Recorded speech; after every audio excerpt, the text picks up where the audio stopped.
what's that number you call when you got to try to, when there's an emergency or something like that? I mean, not that we call that number, but most people call that number. Anyway, we're going to talk about that, but we're going to talk about it like that. Aquarian Anarchy coming at you.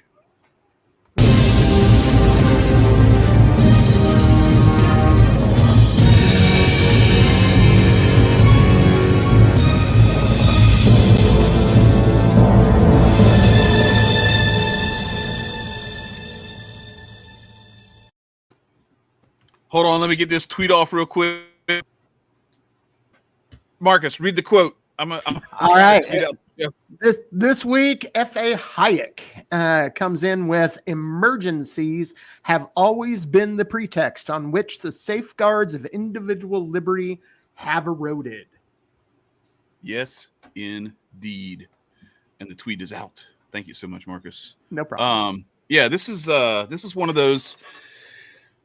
I think there's a unique opportunity here for us to do something that I haven't seen anybody else do this. So I'm gonna jump at the chance for us to draw some parallels to what we've been through the last 2 years and what a lot of us went through 21 years ago. Okay. I think Marcus and I both are similar in that we saw this thing happen, but I think we weren't as aware of certain things as we are now. And so we kind of fell for some of this shit. Yeah, we fell for a lot of this stuff. And so, but we also are unique in that we witnessed it with our own eyes. We saw this stuff go down. So there's a lot of stuff that I can remember that I'm like, hey, wait a second. I remember that they said this and then they stopped saying that. And I remember that this happened and then they stopped saying that happened. And, you know, those kinds of things. So there's a duality to it that I think it will be interesting to unpack. The other part of it is that as we are going through this current circumstance, we can look and say, okay, from what we learned, because once this thing happened 2 years ago, we already had figured out the thing about that day in September. And so we kind of saw this stuff coming. We're like, oh, wait, this sounds awfully familiar. This rhymes a lot with Operation Iraqi Freedom. You know, so there's a lot of stuff where we saw some parallels, and it made it easier for us to kind of see some of the bullets coming as they were coming. And then you go back and you look and it's like, oh wow. So you can go back to like Vietnam and then JFK, and then you go back and it's like, damn, World War II, World War I, holy shit, like what? Right. The Civil War, like you go back, there's like all these different things. It's like, man, they've been lying to us for a long time about all this shit. Yeah, James Corbett does a really good job just to talk about the kind of history of where all of this. He has a program called the Century of Warfare, where it lines out that the lies aren't new. all these lies that they've been recycle them, and then that's how they recycle them, so that therefore, oh well, you know, we did an okay job in history class, so they really won't know what's happening unless you're a real historian sitting down. And then they'll just be like, oh no, somebody attacked us. Let's go fuck them up. Initially, we were the ones who, you know, kind of poked the bear. I kind of feel like some of this stuff is the movie remake of the book. And I'm like, damn, the book was so much better. Because like some of these other things that they like, people still believe the official narratives about World War II, World War I, and like what got us into stuff and what happened, you know, in the midst of that stuff. Well, how educated are those people? So it's like they're going to stay ignorant. Yeah. There's an element of that for sure. So what I wanted to do, and I talked to the guys about this, is I wanted to, because Marcus and I have that's very familiar to I think most of the audience and most of the people, most of our circle of friends and people we know in the freedom movement, the Hotep Nation, and everything else. We share a similar background in that we were adults when this stuff went down. And so we were looking at it through those eyes. And I think a lot of that kind of helps to to make it to where some of the things, as time went on and you started to see things get memory hold, stories get changed, and you started to see things get suppressed when people tried to dig into them, things like that. Thank you, dogs. Whoever just let the dogs out while I'm talking. Anyway, do y'all hear that? Yeah, I thought that it's was me. okay. Well, No, that's downstairs. Anyway, so I like how me dunking is Nicco's avatar. That's great. So Nicco, on the other hand, was but a babe when this thing went down. So I wanted to take Nicco through, like, he learned. Let me give you the reason why I did this. So I'm watching TV the other night, Sunday night, after like one of the football games, and they had this young girl reporter, and she's reporting on that day in September, and she's talking about it in this weird way that I'm like, bro, why are you saying it like that? You're saying like it was all very kindergarten, very like, these two buildings and blah blah blah, and I was just, and it was very like, it was like she was talking to someone who had never heard that this shit happened before, and that it was like brand new information to him. And then I was like, oh wait, there's some people who weren't alive when it went down, or at least they weren't aware. They're like, adults now. Yeah, they were adults now, and so like they're seeing this and they're like, oh, that's, yeah, okay, I remember, because so it made me think, wait a second, and there's one of them right there. Like, my daughter just walked in. She's 19, so she was born in 2003. So she was actually born during shock and awe, that craziness. So what? No, I'm not saying. Okay, shit. Maybe she's laughing. This is.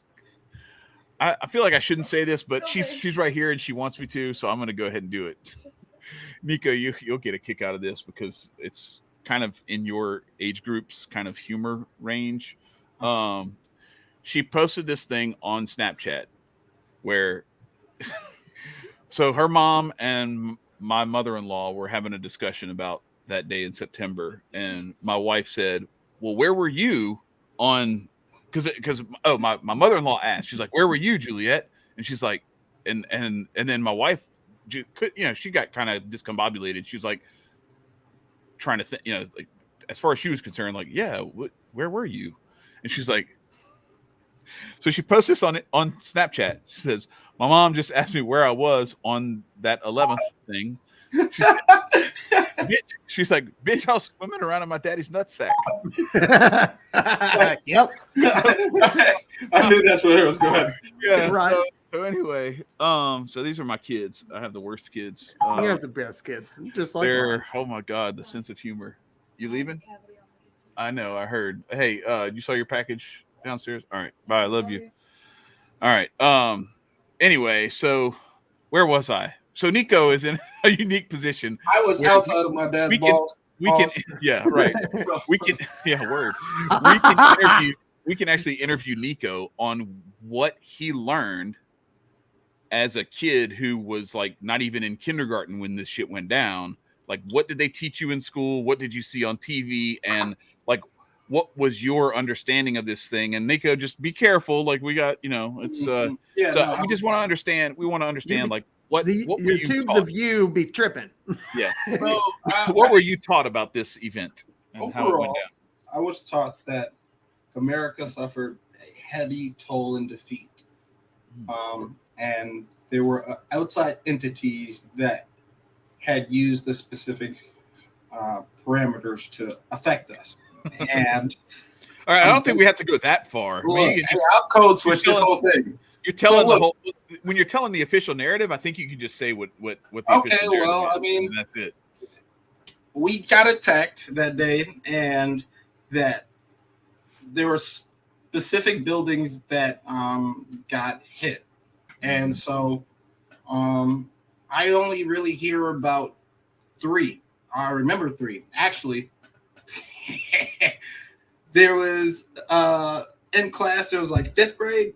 They brought it up because of the day. Then we, had the stand in silence. That right. But in 6th grade, I moved, and there was a girl whose uncle worked in the Pentagon at that time. Oh wow. And I I kept hearing about the narrative of what happened, and she brought in pictures of what hit the planet, what hit the Pentagon, and I'm like, nah, think about it, bro. It couldn't have been one of those you digs because it would have been much bigger. It would have been a much bigger occurrence. What I found interesting, and I covered this with my daughter today, who is 12, and she just went through the indoctrination at school. And one of the things that we talked about was talking about the Pentagon. I was like, you can see a file cabinet, but yet a jet disappeared. Hello. I'm like, where's the wreckage? Where's the debris? Like, where's the real carnage that a crash would have to a building? It doesn't matter what. And it's the same narrative. So when you're in 5th grade, though, was that your perspective though, or were you just like, oh damn, this thing hit the Pentagon, like, and that was it? Like, to be honest, I've been in La La Land for a lot of my childhood. I use my imagination as you should have been to keep me sustained and alive. Yeah, I hear the story and I don't remember. Did we have that day off? If we didn't have that day off, we'd always like. And Nicco froze. Yeah, I think they zapped him. They're like, right. This motherfucker's talking too much. Oh yeah, we're back. There he is. Okay. You're back. We'd always go back to basically people losing their lives, and like we'd always stand in silence. They didn't go in depth on the retaliation that America provided, but it's always been those main points until you get outside of that age group of like 8th grade and you start getting to high school, and then you still got some like little conspiracy people here and there, but I wasn't around that to that degree until I got outside of high school. It was like in the ending of my high school year, or senior year, I should say. I was starting to become much more aware of like how things are fake and facade, and then I just shut the fuck up. Damn, bro, what are you doing? Stop this. I thought you were saying, and then you shut the fuck up. No, I'm sorry. And what you call it? And I started to like break out of the mold of, oh well, we're the good guys, we're the innocent people, we're this, that, and the third. Mind you, in my senior year, I didn't have the greatest of grades, and I didn't know what I was really going to do.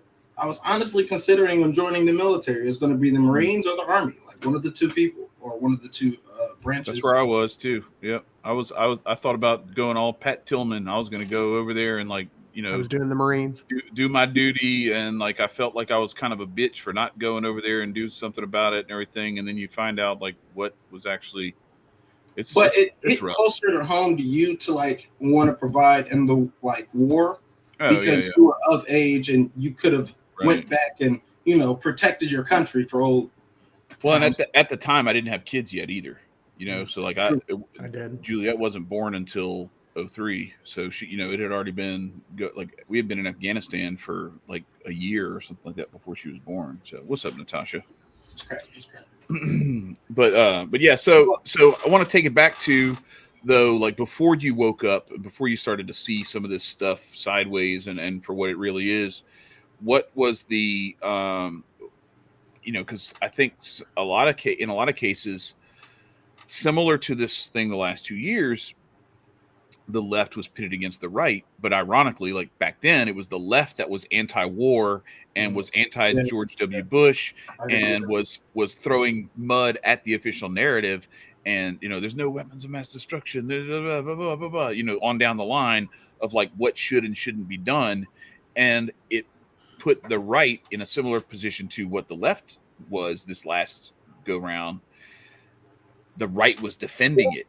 And was carrying the water of the whoever the people are who pull the strings and make things happen and all that. So what was your experience with that, like in school and everything? Like when was it a lot more much of anti for war time's sake? Like I didn't necessarily perceive it until I got to 6th grade because it was a Catholic school. Mm. And there was a big paradigm shift from going to, public school with different backgrounds. So, they kept certain things very linear. But to be honest, I remember of a time, not specifically the day or anything, but I remember of a time when Bush was in office, like people hated it. Like when I was where it was around me, it was more of a Democratic feel to it. Right. That's what I was kind of getting at. No, for sure. It was much more of a Democratic feel. All I heard people do was complain about Bush. I remember my stepmom standing in front of the TV that election, and what you call it? Was he running against Kerry? I think it was. Yeah, in 2004. Yeah. And we were already a year and a half into the Iraq War and 2.5 into the. And all I heard and seen was just like disgust for Bush, and like not a lot of people liked his politics. So yeah, no, and like I did say, I did have a heavy Democratic influence around me because of my family, but my dad isn't entirely like Democratic. But from what I've heard, they complained a shit ton about Bush. They didn't like how he preceded things. And to be honest, it's a blur until you get a little bit older, and then they kind of reinstill it into your brain because it's just another page on a book for me, opposed to you guys actually living it. Right. One thing that I found interesting that you reminded me of is back then they had what the Republicans called the Bush derangement syndrome, which morphed into the Trump derangement syndrome. One of the things I find interesting is that you don't really have that when a Democrat's in office. There isn't this derangement syndrome that is supposed from the right. The right is assumed to just be against what is normal, which because the left fuels the narrative. So I just reminded me of the difference. What do you mean by so Bush derangement? You're saying that like the right was. So when the right got back in power, it was the same kind of feeling you got, but much more intensified when Trump hit office. Correct. And the like most people, like for instance, most people on the right, I listened to a variety of different people, and I watched a couple of things from the right today, and Tim Pool was one of those people, and Tim was talking about how right now there's a trouble brewing with the railroads, and they're afraid that they're going to strike. And Tim was like, "Yeah, that's coming. That's coming soon." Because I don't remember what the date is. I think it's the 24th, maybe, or I think it is the 24th. Yeah. But Tim was like, I don't want Biden to fail. I want him to succeed because, and he is very much in the Trump DeSantis camp, but he doesn't want I think he's more of country to hurt. Yeah, I think he's more of a not necessarily moderate, like pro DeSantis, pro Trump, but more like there was some weird sort of it's crazy, like kind of like we are, I think, in a way where it's like, listen, y'all are mad about the wrong things about Trump. Like, you want to be mad about Trump, you should be mad about him like calling for red flag laws and all this other stuff, but being mad about him like doing some of the few good things that he actually did is really retarded. So I don't understand. So but my point is that the right will not attack the person. They will generally go after, okay, he did this wrong. This was wrong. This was wrong. Sure, they'll laugh at him when he falls up a flight of stairs or something like that. Yeah. But the left, on the other hand, just fuels themselves on hatred of the right. So the only exception I would say to that is Obama. I think that the right was like hardcore. They hated Obama, and it was all about like his past, because he just kind of like Jesus just like came out of nowhere, and it's just like, who is this guy? Like he goes from I still don't think it runs to the same level. I mean, maybe not to the same level, but I'm just saying like it was more about the person, and same thing with Hillary Clinton. I think they hated Hillary Clinton. Hillary in might the same way. Yeah, Hillary Clinton, same way. Yeah, there was more I think there would have been like some real derangement shit if she had actually won the nomination instead of, or if she had actually won the election in 16. Yeah. But yeah, so back to that. So yeah, so where you saw that from that derangement versus policy or kind of, I think the right most of the time ends up reactionary to, like you said, the left leading the trend, and it's kind of like the right is like, let's get this train off of this track because we're heading towards the cliff, and the left is like, no, motherfucker, we want to go off the cliff, get back on the track. And so that's where they get deranged, because some wacko took the controls of the train and started pulling it in a different direction briefly. Nicco has some technical issues he's taking care of. Oh, okay. All right. I didn't even look at the so all right. I think that the just to kind of catch what you're pitching, I think that there's two things that points need to be made. First of all, I think that the right tends to act based out of its intellect, and the left tends to act based out of its emotions. Yeah. And so probably why the left wins so much. Agreed. And because the emotions win. Absolutely. And so that's how they get to that vitriolic hate. Whereas the right tends to be more, I just don't like the guy, or I think it just dawned on me what you're getting at. I don't think the right was just they hated Obama and it was like, look at him, he's racist, he's anti this, or it was like they actually looked at him and they're like, no, this guy's a socialist. Correct. And we don't like socialism. Right. So we are going to fight against him because he represents socialism. Whereas the left is just like, it doesn't matter who it is. They're automatically racist, homophobic, and bigoted, or stupid, or evil, mean. It was like Trump's mean tweets or whatever the case may be. And there's people clowning all those people now because, they lost their job. Food's 3 times as expensive as it was before. Gas is, and it's been over $4 a gallon. I think it's under $4 a gallon now nationwide. But it's just like, there's people clowning them and they're like, y'all asked for all this because of mean tweets. It's wild. But yeah, so I think I landed on what you were talking about, that it's more of a personal, it's more of a personal disagreement, personal anger, hatred, and opposition, and less about actual, because if you really think about it, the difference between policy positions is not all that different. Right.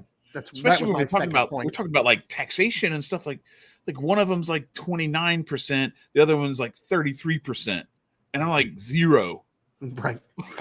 It's like, right. And then you got Bernie Sanders. All love war. You got Bernie Sanders who's like 100%. Right. And that's why they'll never have Bernie Sanders versus Ron Paul, because that would, or even, our people. Number one, the I'm not gonna make that joke. I love Ron Paul. So, but yeah, to bring that kind of back to 9/11, what we saw was a shift. And at the time I was in a different place than I am now, but at the time the libertarians saw an ally. There's lots of videos with Adam Kokesh with Code Pink, doing, coming together and finding common ground. And I think that we see a lot of that now. Yeah. Well, and there's, it's kind of interesting too, because what I've noticed is, as much as, and we try really hard. And I think in a lot of cases, not to toot our own horn, but I think we are much more willing to, reach out and hold out that olive branch to the left and to the right. Sure. And the right seems to be more like, yeah, look, we might not agree. We might not agree on everything. And I might not completely be able to wrap my head around what this looks like without police and without the military and all that stuff. But you know what? I see the fuckery and I'm willing to listen to you at least. Right. The left is like, if you don't want me to have an orgy in your bedroom with children, you are a bigot. And I'm like, what? Like, you're seeing it now where they're having this stuff where I saw somebody the other day saying that if you are a lesbian and you won't have sex with a trans woman, then you're transphobic. And I'm like, what? Yeah, no, like, if you're a lesbian and you don't want this dick, you're a transphobe. Because this person was talking like, just because my equipment is still the same as it was when I was born, you're a transphobe. It's like, no, you don't understand. What? Like, just not my lesbians are they're in it for a certain thing. Right. And you ain't got that thing. Taco Tuesday. That's what they want, bro. Like, they don't need anything else. Well, and I love them. They're okay. Taco Tuesday is on the menu. You feel me? All lesbians. I don't want to speak for all lesbians, but they're okay with that thing. But it's usually in the form of a strap-on.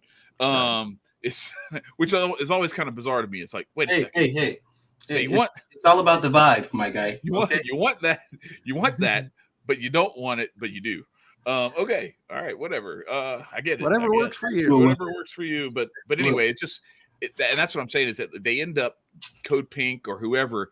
It's all, we can rely on anti-war and all this stuff. Right. But as soon as you go to like, hey, you know what? We should stop taxing the shit out of ourselves because that's how they fund the wars. They're like, what? You must hate poor people. I'm like, wait, what?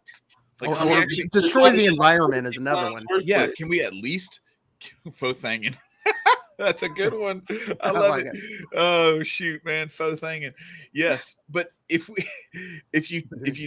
take it to that level, it becomes like you hate the poor or you hate the environment or whatever, and you say, well, wait, can we actually have a discussion about this? Because I think we want the same things, right? But we just have a difference of opinion on how we get there. So let's talk about it and flesh it out. No, you're a bigot. You become you're an alt-right, whatever, sympathize. And you see it in the LP. You see it all the time in the LP where like the whole Mises Caucus is alt-right, neo-Nazi, fascist, whatever, something according to their opposition. And it's like, man, you don't even want to have a conversation. It was like this during 9/11 with what specifically other than war. So like there'd be back and forth, and I can't necessarily say like bring it to like, people's sexual orientations, but the back and forth, was it only just about us going over? No, there was a major connection. Yeah, that was the big thing. But there was some connection because generally libertarians are at least understanding of homosexuality. Like I may not, want to be gay, but but I don't care what you do in your business. That's you, right. And that tends to be a libertarian approach to it. So was there a point during this time? They tended to, that was another crossover. And what's interesting at that time too, is you have people like the Young Turks actually wind up supporting Ron Paul. And now they hate Ron Paul. Right. Now they hate him. But at the time. And that's my point. That's kind of my point, is that those people end up turning on you. And it's not like some sort of, we just kind of agree to disagree. We don't vibe with that. No, they like went off on attacking and calling people racist and all. It becomes character assassination and burn the house down instead of just like, we agree to disagree. Right. And they leave the anti-war stuff. What has happened exactly since 9/11 is that the left totally went full socialist, because socialism is the most violent kind of statism. Period. No matter, in practice, the most violent form of, and you can prove it anywhere socialism comes into place. It kills millions every time, 100%. So it was the most violent. So they just adhered to their actual beliefs and have become, because what was actually going on at that time wasn't anti-war, it was anti-Bush. Okay. Yeah. So Nicco, let me ask you this. We're 30 minutes in now. So let me shift gears to, because what I'm trying to do is I'm trying to set up the similarities so everybody can see. what is going on, what this is about. So with that day in September, what you had was thing that's bad, enemy, attack enemy, let's go get enemy. Okay, so take it back to the last 2 years. It was bad enemy, let's do a bunch of things to try to prevent enemy, right? Okay, and so what happened on that day in September was that part happened. Phase 2 was the Patriot Act and some of the other things that have come since then, Homeland Security, the outgrowth to like the NDAA, the National Defense Authorization Act, all these different outgrowths of that, where it's like everything could be put under this umbrella of, if you don't agree with this authoritarian, draconian, fascist policy, I hope you go die. You love the terrorists, right? Or you want people to die. You want everyone to die, and you hate America, right? Basically. So what did you witness with that as you were growing up, and how because it was one thing for us to go to war, it was another thing altogether to have all the stuff with the TSA and the Homeland Security stuff and everything, where it became like this whole other thing that now monitored. We have to deal with that all the time, and we're being spied on and all that. Specifically talking about like the evolution of what this caused and like the kind of provisions in place. And was that stuff even discussed in classrooms? No, because we just thought that at home. I personally thought that was common. Now it may have affected my family a lot more in depth because we're Haitian and they like to go back, they like to travel. It's all those restrictions. My grandmother would get pressed. Actually, we were coming back from Florida, and she had plates, Ziploc bags, meals ready to go back home, in her purse, and bringing it on the bed. And TSA stops her and like, ma'am, you can't bring all this food on. She, started a whole scene because she couldn't bring her food. Right. Like, Granny, we can take some. Nuh-uh. I packed all of it. We're going with it. I'm like, oof. We're causing a scene in the airport because my granny wants to bring food, which is harmless. I mean, we ain't stuff, no drugs on here. We ain't put nothing else over here, bro. This is my granny. She just trying to bring some Haitian food back to the crib because she just kind of has a lacking mentality. From how many people has the TSA gotten for drugs? Settle. How many terrorists? Settle. Yeah. But Nicco's Grammy. Right. If I may, Nicco's Grammy story reminds me of a hilarious story. We were on our way to Miami a few years back. It's like 5 or 6 years ago. And it's the funniest shit I've ever seen in an airport. So this girl, and she's not bad looking either. She's like, I don't know, 5'7", 5'8", blonde, and like, she's built well. And so like, makes your mind kind of go places where you're like, what the hell is going to go on this airplane? But anyway, she pulls up at the security thing at the conveyor belt, and they pull out this like quart size bottle. It looks like a contact solution thing or something like that, like one of these.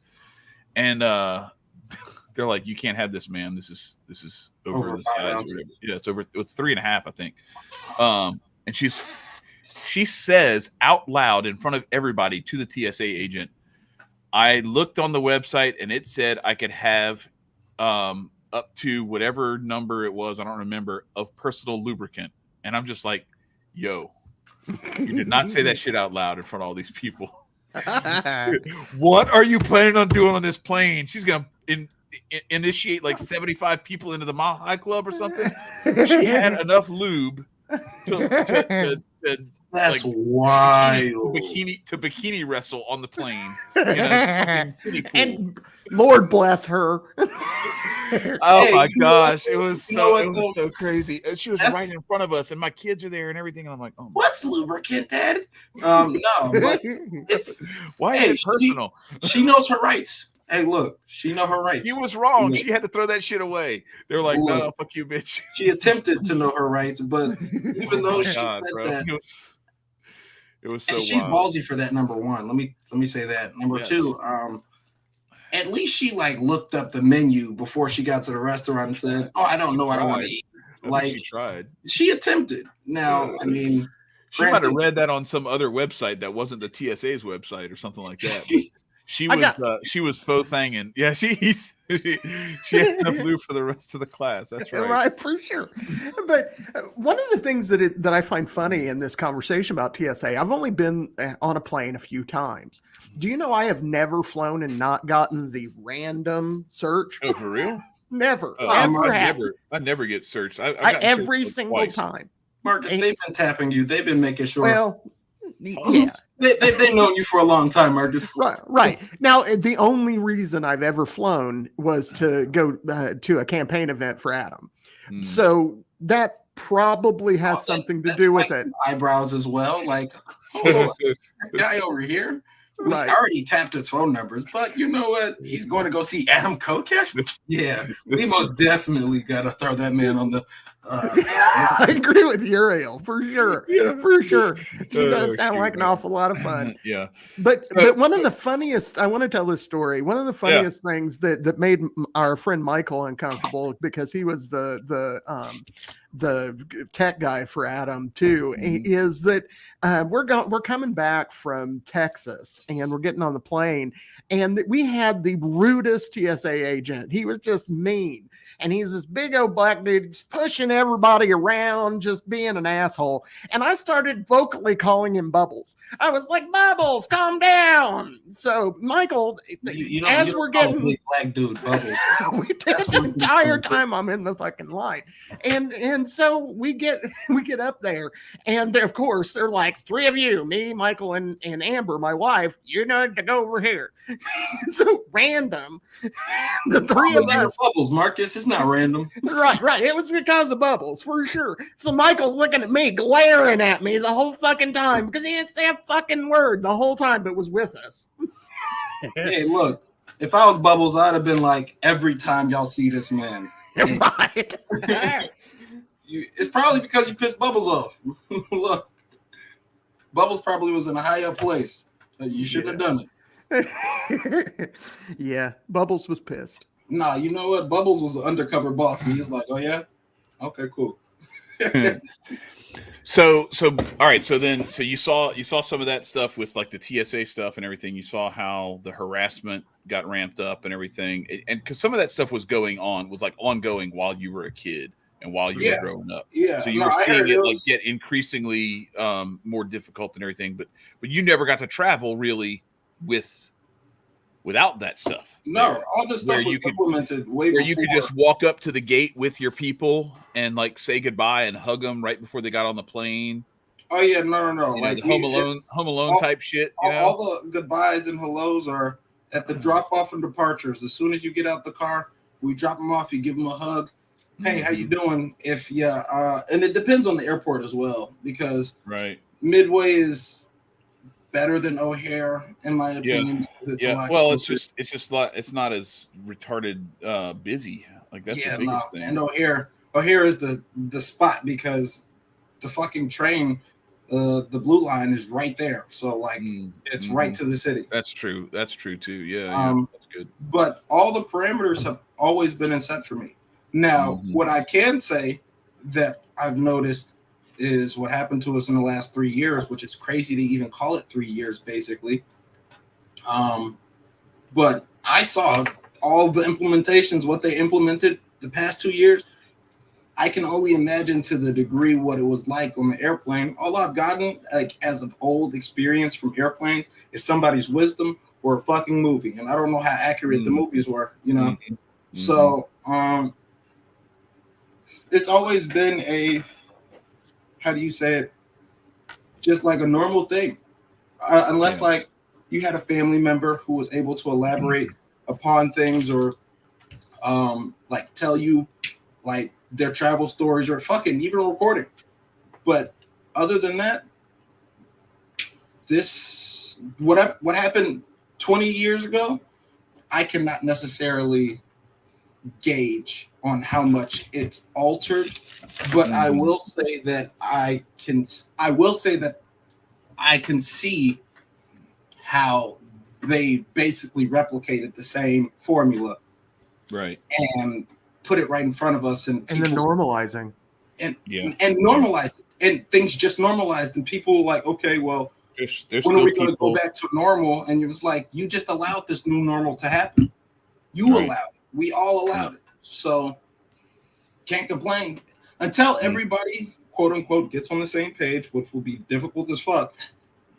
And it doesn't matter if it's as a human race or a race altogether, until like everybody is connected and understands certain perception of how the world works through a lens. Now, I'm not saying they have to stay through that lens, but through a lens, it's not going to change until people get over their little goofy ass differences, like, oh, I accidentally called you a they, and you hate me for the rest of your life. All right, so that kind of, I guess that answers that question about where those things that happened, because now you're starting to see the next few steps. You know, first it was like lock down everything, don't sneeze on anybody, all that stuff, and you know that was kind of the way that the wear a hazmat suit, going to see your grandmama. Yeah, the 911. It was like, you know, everybody's don't, you know, I remember being like afraid to go to a football game, to go to it was just any to go to work, to go to the mall or anything like that, because you didn't know on edge. For a few weeks, you didn't know when the next shoe was going to drop, you know? Yeah, I was in. Hold on, wait. Question. Yeah. Go ahead. Sorry. Would there be an event like this around the 2000 era that has affected different countries such as this, other than like Afghanistan? No. But like this is the first like thing that they pulled off on a global scale, like that unified America to a degree. Sure. Even though it still hurt us, like right. There hasn't been another event such as that.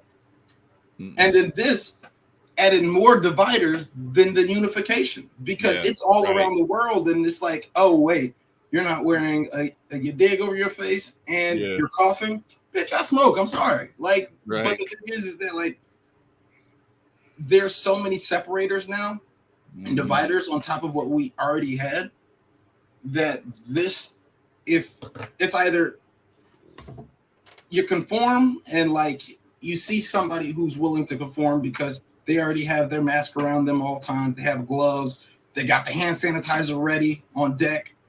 Now, killing their hands. Have those other people who never wore the mask, you know, put hand sanitizer on every once in a while, you feel me? But like right before they eat. Other than that, like there's clear indicators on what side you're on right now. Yeah. Well, so back to that. So you had a few phases that happened, right? So it was, and Marcus can remember this because we lived this, and that was kind of my point, is some of this stuff you didn't get to see, and so I'm kind of trying to like see how it's similar to what we had happen to us here. I can ask. So it was like you don't know what's going to happen next, and you're like looking over your shoulder. You're kind of scared of like what's going to blow up next, what's going to come crashing down on me, whatever. And that was like a week or two, maybe 3, whatever. Then it was everybody go back and shop till your arms fall off, because America, because capitalism, because you know what I mean, like all that shit. Like you got what was it, like they hate us for our freedom. Like, no, motherfucker. They hate us till we blow their ass up. If they hate us for all the shit that we do over there. We knock on their doors like they're neighbors, but we got guns in our hands instead of cakes. And the crazy thing is, what he was saying. Here's a bomb I'm gonna drop on y'all. Hopefully it doesn't do anything to the channel. But when he said they hate us for our freedom, he was telling the truth. Because who he was talking about when he said they was the people who actually did the shit. Yeah, I agree. And they happen to be in Congress. If you know what, hey, yo. All right, so I'm glad I was talking when you said that because maybe it like garbled the algorithm up a little bit. He But meant you know the what I'm saying? COON, You feel me? like cone. He meant cone, but accidentally said con. Yeah, you feel me though? Like when he said they hate us for our freedom, he wasn't talking about the people who went over there and blew up. He was talking about the actual perps. So anyway, that so I'm thinking of it in those terms, like how what we were told to do and what it was like the opposite. It was like this weird sort of bizarro world of that time. It was you didn't want to go anywhere and they were begging you to go back to shop and do stuff. Sure. And then this time it was like you wanted to go do shit and they were like, no, you can't do shit. We're not going to let you do shit. Mm-hmm. I think part of the difference between the two is that we're at a different stage. You know, what they're doing is transforming this country into a communist country so that it can be taken over by the occultocracy, and then morphed because communism won't work for them either. They're truly aiming at fascism. And so what the first thing was they needed the economy to keep moving so that they could enslave the world. The Republicans' job was to enslave the world. The Democrats' job is to enslave the American people. So with the Republicans, they were busy enslaving the world and they needed money of some kind, and we know that this doesn't really work, but that was the idea, that they were funding that. Now they're trying to decimate and take down the American dream, if you will. They're trying to, any semblance of the Constitution having any validity, they're trying to get that gone, and how they do that is by destroying the economy. Yeah, it's funny you say that because yesterday Hotep Jesus did a really, really good stream. He did a couple yesterday. He did one yesterday during the day while I was at work, and then one last night, late night. The one last night, late night, was on a completely different subject. But the one during the day was about like the War of 1812 and like banks and the money behind war and all that stuff. And somebody in the chat brought up that this, because they were kind of connecting the dots from what he's done in his research for the Patriot Report. So it's really cool. If you get a chance to go, it's a great book. And if you get a chance to go watch that series, because he does such an amazing job of like breaking it down and like really giving some context that series is like dope. It would be a lot of work to write all the stuff that he says when he goes through these 1.5, 2-hour streams, or even 45-minute streams where he's breaking down just like a chapter or part of a chapter. While we're all broke and they're still And he goes through and he pulls up like the documentation. Like he's got all this shit is sourced. It's like he's going through his whole thought process of while he was putting the book together. So anyway, someone was in the chat was putting together the dots on, and he was like, no, look, so what he was correcting them, or maybe like kind of clarifying and like unpacking what they were saying. But he said what they did was they set up. So you had these money interests all over the world, and they were mostly like Europe and some in like India, but it was mostly European. It was like Spain, Great Britain, and a handful of others, Portugal and France. Yeah.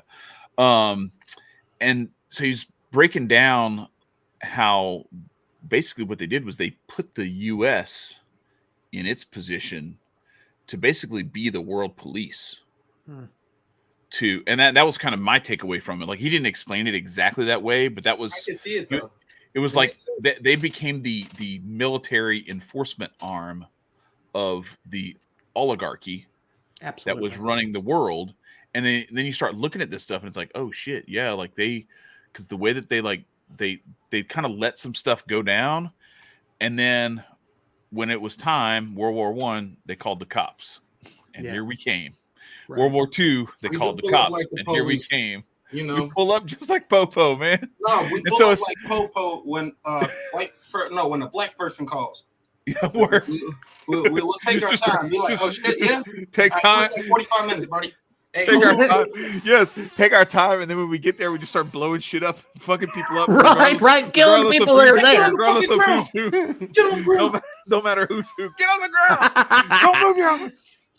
Oh shit, man. But yeah, so it was a little bit like that, where like, we became, Team America World Police. And the way I kind of synthesized that was like, I was like, oh yeah, we became Team America World Police. And what they did was we go around and we acquire resources for the oligarchy by toppling these regimes and taking their shit and blowing and like, pillaging them. And then in peacetime, the American people are made comfortable enough that we feed the parasite during peacetime. Yeah. So that it stays healthy and well-fed and fortified, so that when it's time for it to go and be the police, we are the taxpayers for the whole world really pays taxes on this in this system too, because when oil is in USD, when that's what it's traded in, you have to buy USD or exchange for USD so that you can buy oil. From everybody. Well, now you take that too, because you're right. Take that to the next step. Now they've got the majority of the world. The majority of the world is under the yoke of slavery imposed by the United States Imperial Army. And so now you need to control those people. And they're not looking to the United States. There's too much of an understanding in our culture. It's not really, people like to point to the Constitution. That's not what that shit's been thrown away since Lincoln. But what they are, our culture is about freedom, about individual liberty, about private property. Those kinds of ideas permeate the American culture. Well, they've got to get rid of that. And because what they need is a top-down, government-controlled technocracy that can control people. And there's a model that they're using right now, and it's called China. And so the next stage is for Build Back China Better to come in and start implementing those kinds of ideas. Not only here, they've already done it for the most part in Canada and in Australia. And that's going, and also all over Europe, so that they can, because they now have the technology in order to do that. And that's the next step. Now that they have conquered the world, this is like Risk 2.0. They needed the United States to get to Risk to win the game. And they've pretty much done so. And now they're going to control the inside. Well, two questions. First, going back, Chad, you're talking about the movie, right? Quote unquote. Well, I mean, I was quoting the movie in coming up with that name, but like that's what we effectively are. Looking back into it, bro, that's what they. Hey, if you're not scared of your computer getting canceled, go ahead and go watch that movie. Hilarious movie. Number two, do you think that what happened 20 years ago with the police number, it has any play with our new reigning power that's coming too? So China, do you think that it has any correlations or ties to it, or do you think it's just simply America? I think Marcus is onto something that we've kind of moved past the need for the military type of, so the way that this stuff used to go was everything was cash, everything was physical, everything was in person. And now that you've digitized everything, your bank account is even like not even real. Like it's just a bunch of ones and zeros on a computer. And that's what I think we have an incredible circle of friends. I'll say that much, because I just finished, I re-upped Bitcoin Mystery School this weekend. And that's a great, I recommend. I feel like I feel like we should be getting sponsorship paid by these by the Patriot Report and Hooked Up Jesus' channel, and also Cyprian, Vin Armani, and the and Bitcoin Mystery School. But it's also like this stuff is just really good, so I can give them some free advertising, and I don't have a problem with it because they're friends and they're doing really good work. You help the they're doing out, they're doing the Lord's work. Free carrot or two. Yeah, they're doing the Lord's work out here, and so I can support that for sure. But what that course taught me, so I took it back in June, and then some new developments in the world, in the CBDC rollout and all this other stuff, and also in some new information and new, I guess, kind of add-ons to like how it functions. Vin has updated the. Tried to push my chair and my foot slipped and I just stubbed the shit out of my foot on the leg of the table. That really hurt. That really hurt. I'm trying to hold it in. Rub it out, brother. No more no chunkless. So anyway, where was I? Oh, so he's updated the curriculum, and so he offered anybody who took the class before he updated the curriculum can go back and take it again. Well, I took it this weekend, and it's incredible. Like there's very little that I see as more valuable in a 9-hour course. A 9-hour investment of your time than taking that course. Okay. And what I was getting at is that where we are now, as they are digitizing all this stuff, and your whole existence is a bunch of ones and zeros, having an element of control over that, over the privacy of it, over the handling of it, and the transmission of data, and how and who gets to see it and who doesn't, is an immense for sure responsibility, and also like a capability that you need to tap into. Because if you trust that stuff to third parties, you set yourself up for some shit that I went through earlier this year, where some trusted third parties failed me miserably and cost me dearly. We talked about that a little bit on the show. That's about the most open I've been about that in public. But it was bad. It was very rough, and I still have like PTSD from that whole experience. He calls me every time Aquarian Anarchy has a hit. every time there's something where Marcus is like logging in, I'm like, yo, is that you? Because I'm like, yeah, no. When I got the twitches. I'm like, but yeah, sure. So my point with all that is that as this stuff moves in that direction, and I really appreciate Vin also for this, because what he does is, I think he recalibrates your mind in recognizing that, like, listen, I know there's a nostalgia and there's this belief that a lot of our people in our circles have, that somehow we're going to go back to trading grain for weapons or something, and that we're going to go back to the 1300s and how this shit works. It ain't going that direction. It is not. And if you go back and look at how the monetary system changed when Ben Franklin started, the freedom of the press goes back to like printing money. Because back then it wasn't just the Federal Reserve and the Treasury that was in charge of the money. Like you had all these different places, all the different colonies had their own money, and so like, it wasn't a monopoly. It wasn't this, right. And it was all based on like, this is redeemable for this much silver or this much gold, or there was some sort of basis for it. An exchange. And from banks.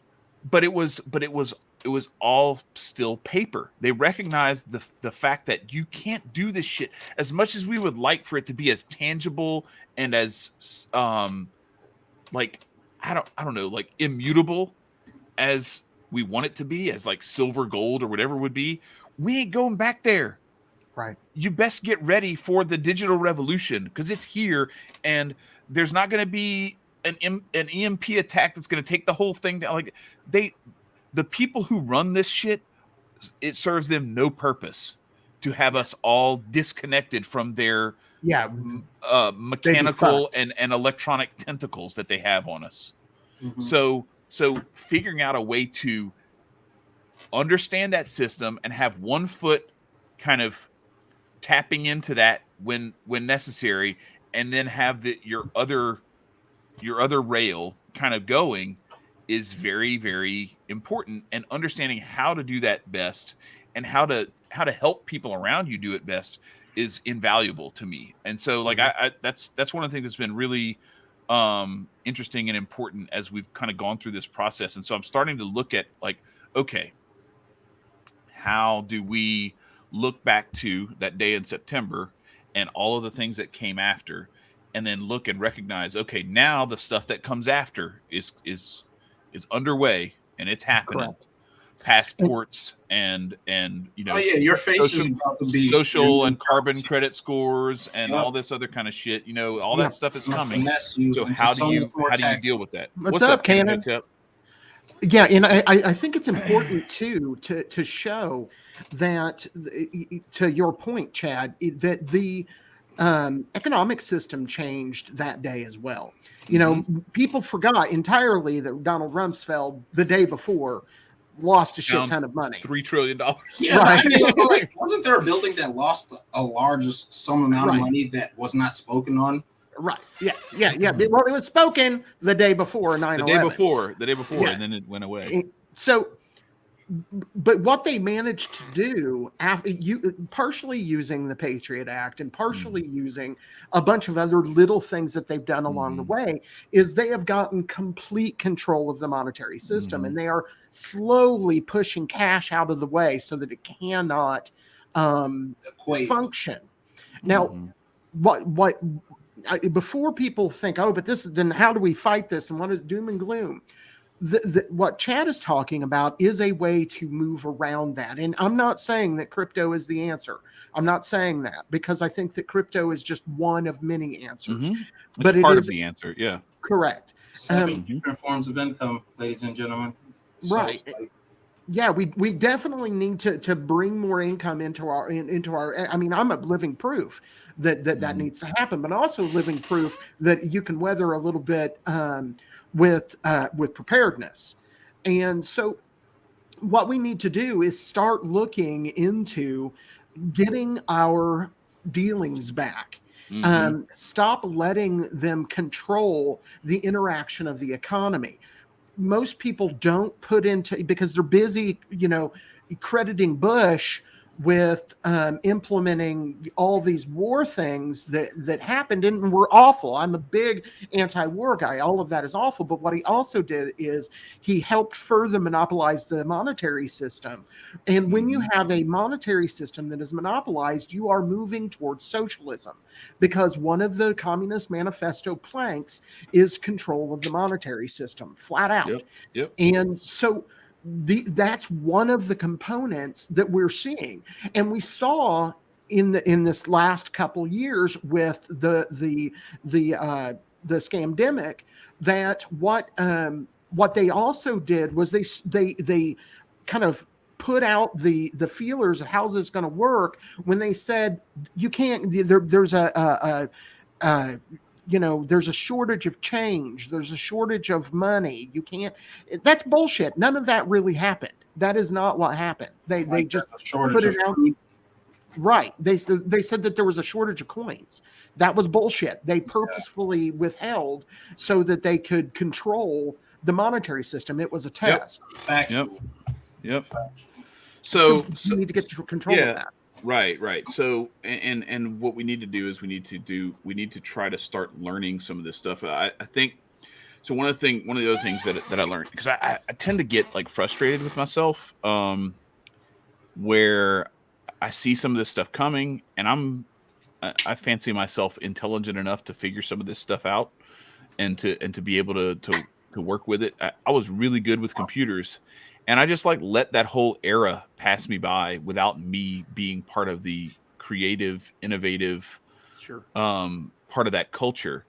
And there was a time where I knew, I was writing stuff in code, in Basic, Microsoft Basic, you know what I'm saying? I was programming stuff on a calculator at school and everything in 8th grade in 1988 and shit. It was.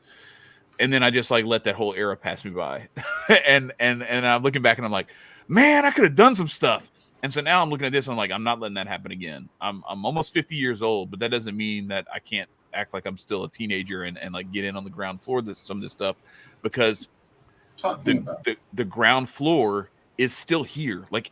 If you listen to me, I'm telling you, when you talk to people about crypto and about Bitcoin and about that whole space, ask yourself this question.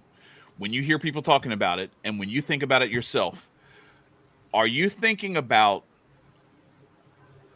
putting money in something and having the number go up, and then getting out and getting more US dollars in your bank account than you had before you put it in.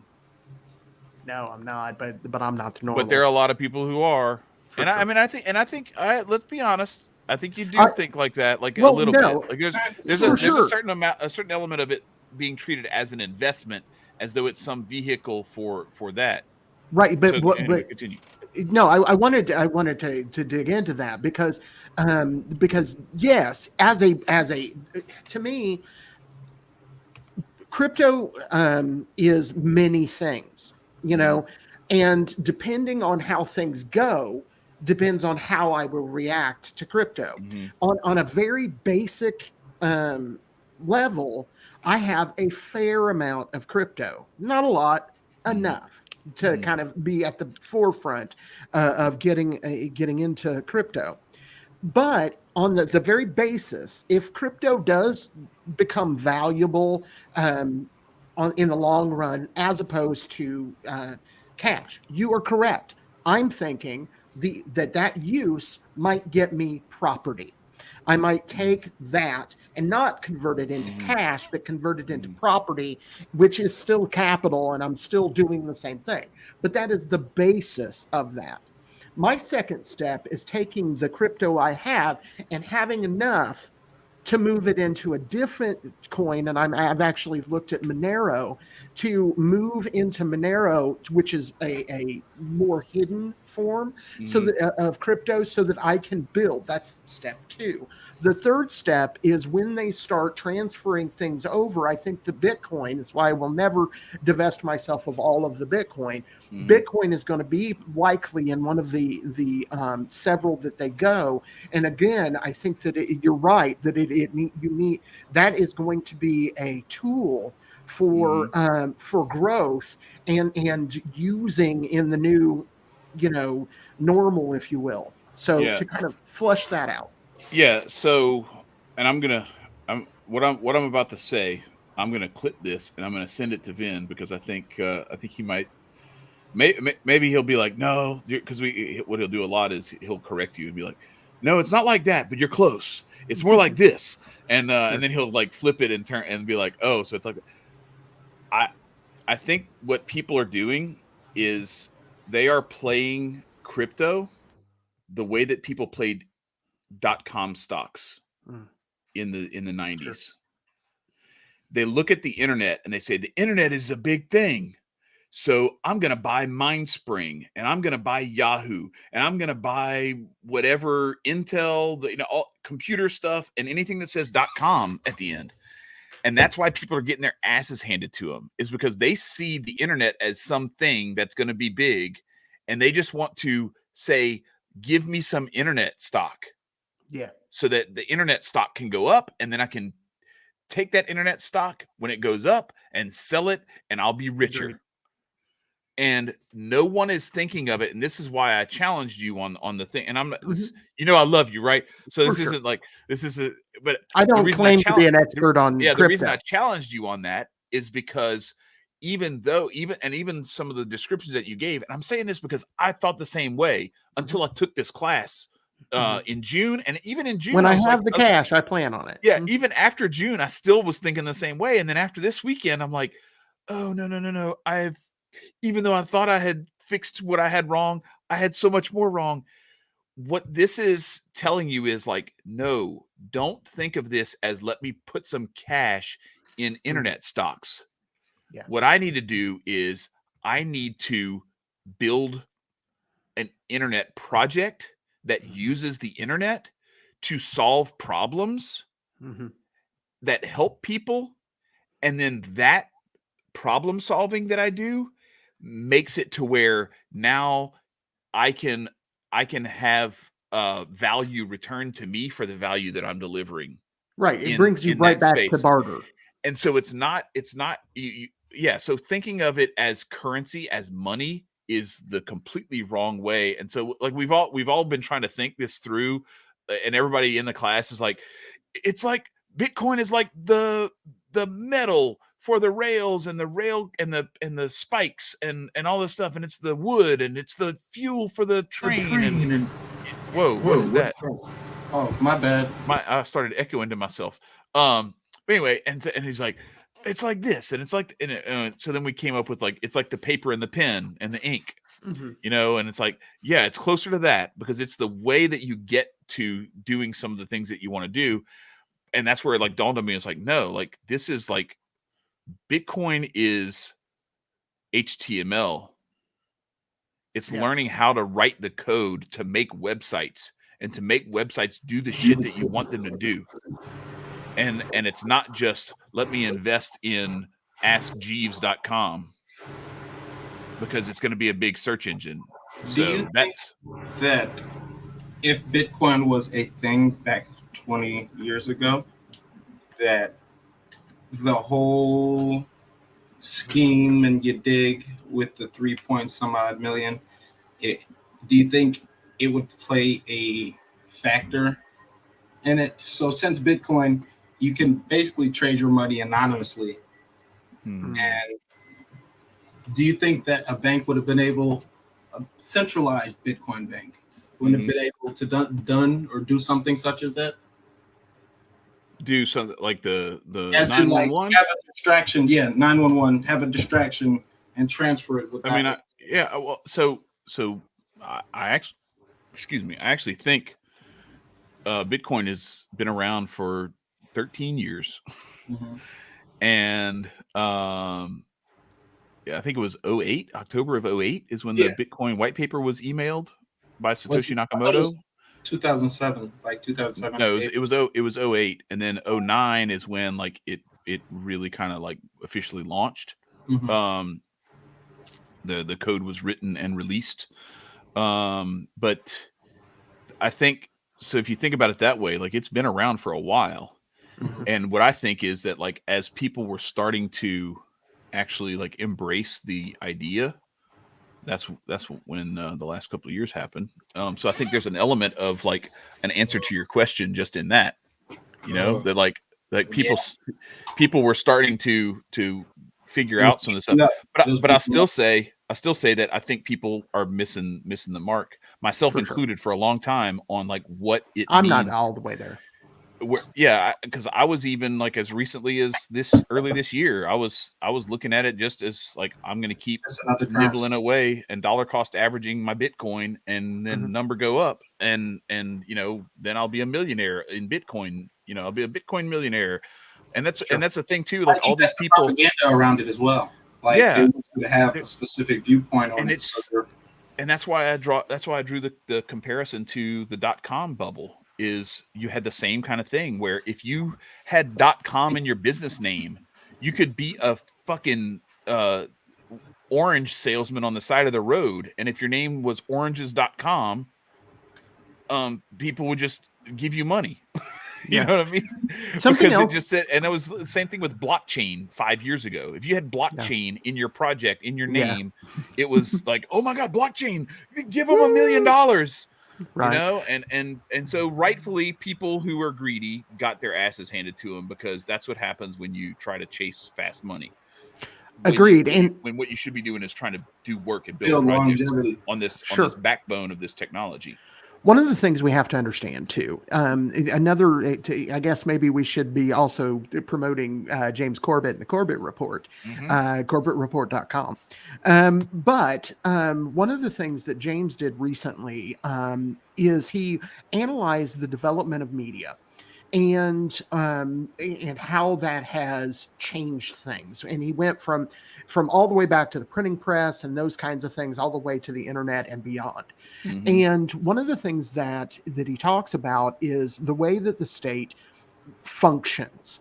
And what they do is they see these kinds of technologies like Bitcoin, and you can see this coming out directly after 911.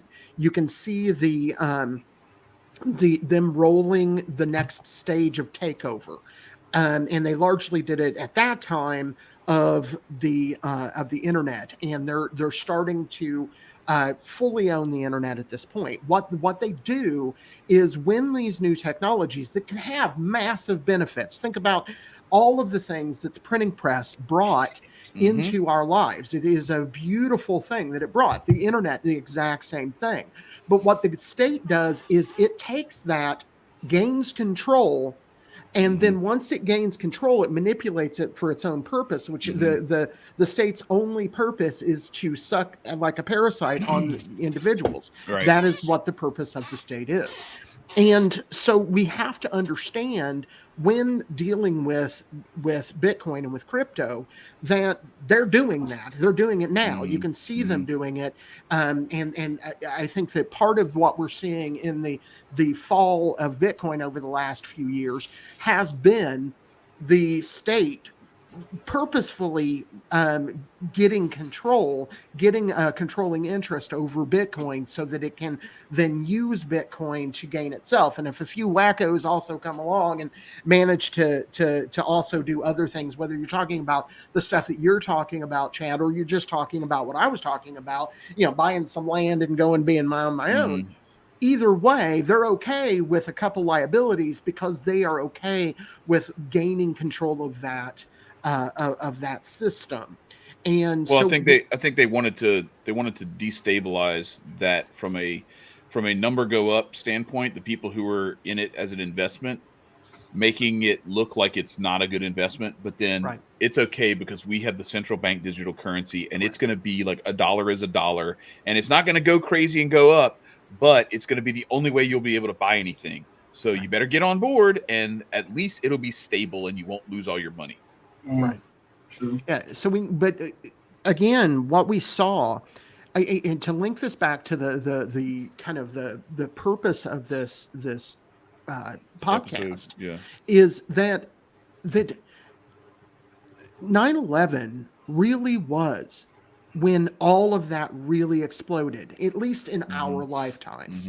There are other, you can go back to World War II, you can do all of those things. And still, for all as awful as Biden is, he is nothing compared to Woodrow Wilson. Yeah. Right. But the ability, what's different about the times starting about, because that is when the internet exploded, is the technology to actually physically control humanity came into being under that system.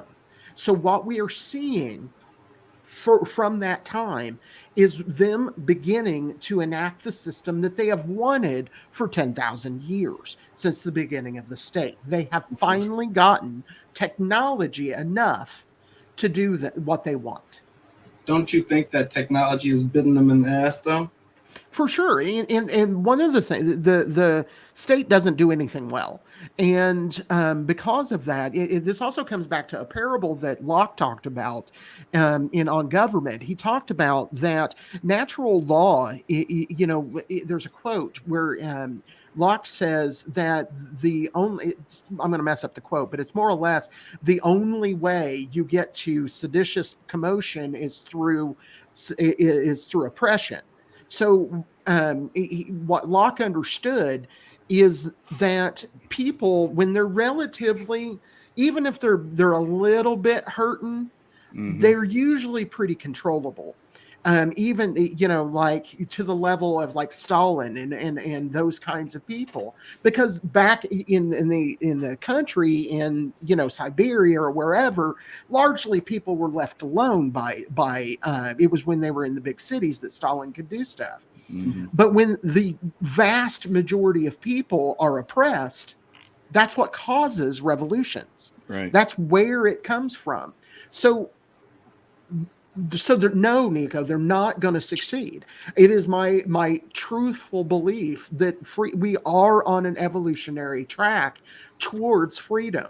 The problem is that evolutionary track takes a step back once in a while, and we're on a big one.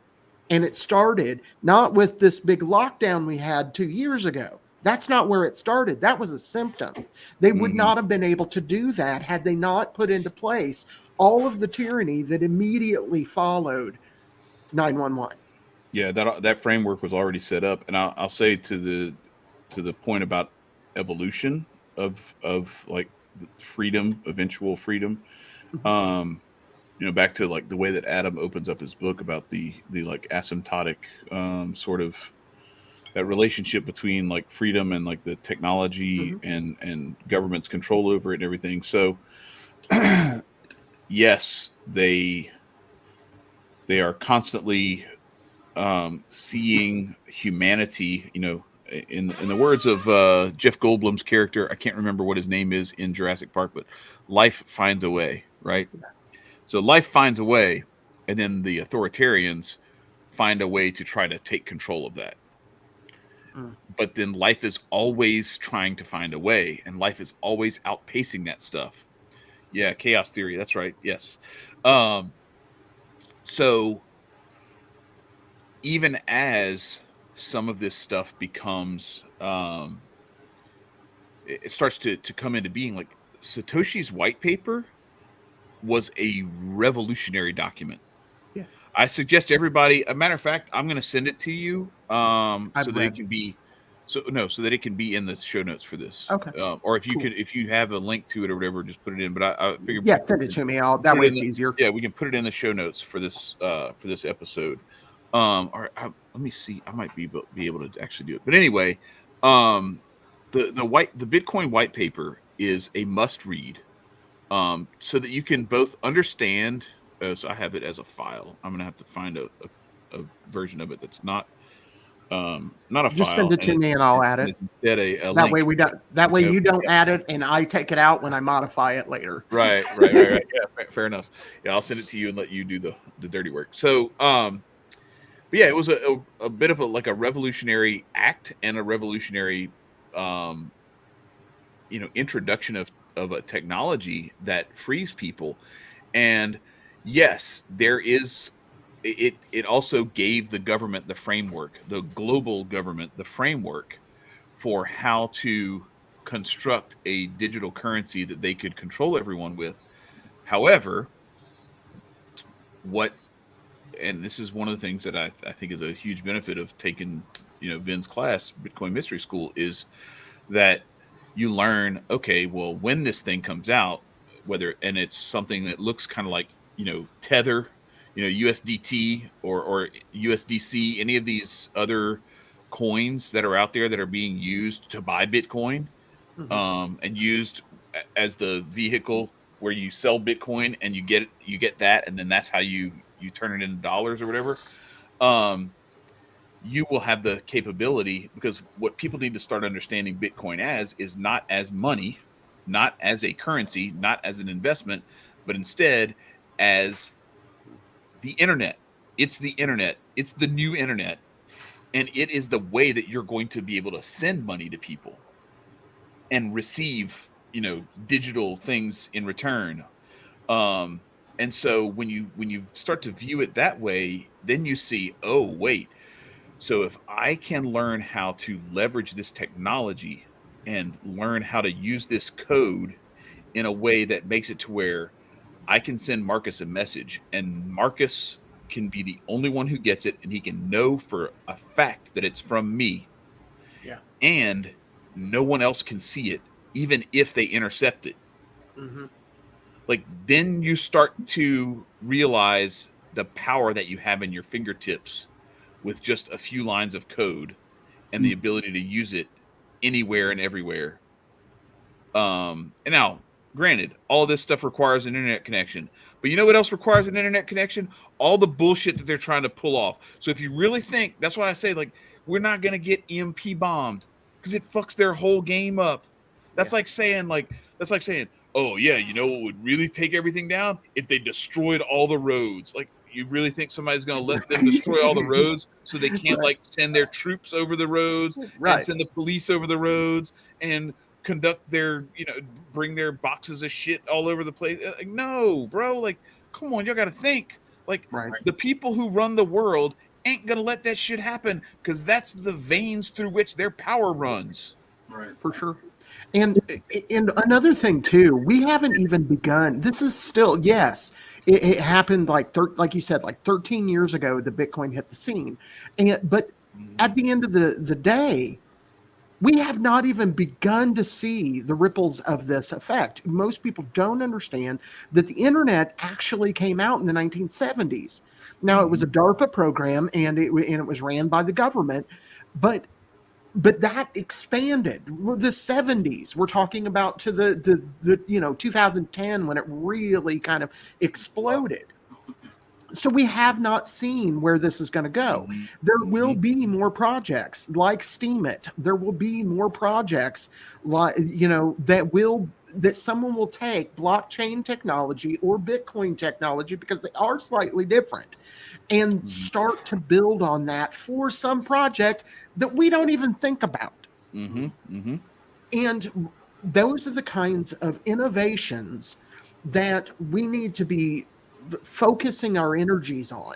We need to stop letting the government control the narrative, which they have been doing through propaganda since the time immemorial, but really in this country since 9/11. We need to stop letting them to control the narrative and get people all riled up about this or that. Yes, it is awful that the things that they're doing. I get it. All that, the transgender nonsense is stupid, but that's a very small group of people. I'm more concerned. It's also a trap.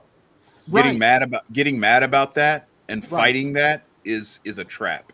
Correct. Because then you just wind up looking bad. It's getting you off your game, and it's making you angry, and it's going to get you caught up, and you're going to get banned from doing shit.